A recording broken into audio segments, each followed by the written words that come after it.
শীতকাল চলে যাচ্ছে, হাঁস খাওয়া হলো না। তাই একটা হাঁস নিয়ে আসলাম। আজকে আমি বাটা মসল্লা দিয়ে হাঁস রান্না করব। বাটা মসলা যেকোনো রান্না কিন্তু অনেক মজা হয়। এখনকার মানুষ তো বাটা মসলা রান্না ভুলেই গেছে। ১ম এ একটা কড়াইতে সয়াবিন তেল একটু গরম করে নিলাম। এরপর এর মধ্যে দিলাম পেঁয়াজ কুচি। পেঁয়াজ কুচিটা বাদামি হয়ে গেলে এর মধ্যে দিয়ে দিলাম পেঁয়াজ বাটা। এরপর দিলাম হলুদ বাটা, এরপর দিলাম মরিচ বাটা, এরপর এর মধ্যে আমি দিয়ে দিলাম আদা রসুন। আদা রসুনটা দেওয়ার পর এর মধ্যে দিয়ে দিলাম আমি ধনিয়া বাটা।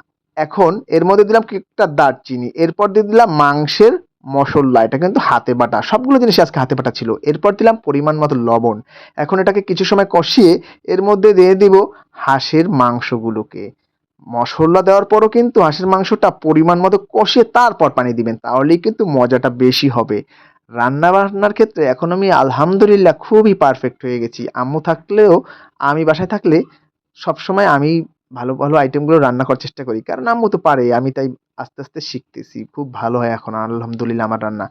তো ০.৫ ঘন্টা কষানোর পর এর মধ্যে দিয়ে দিলাম আমি আলু। আলু দেওয়ার পরও এটাকে আরো কিছু সময় কষিয়ে নিব। কিছু সময় কষানোর পর দেখলাম আমার আলু অর্ধসিদ্ধ হয়ে গেছে। এখন এর মধ্যে দিলাম আস্ত রসুন। মাংসের মধ্যে আস্ত রসুন কিন্তু আমার খুবই পছন্দের।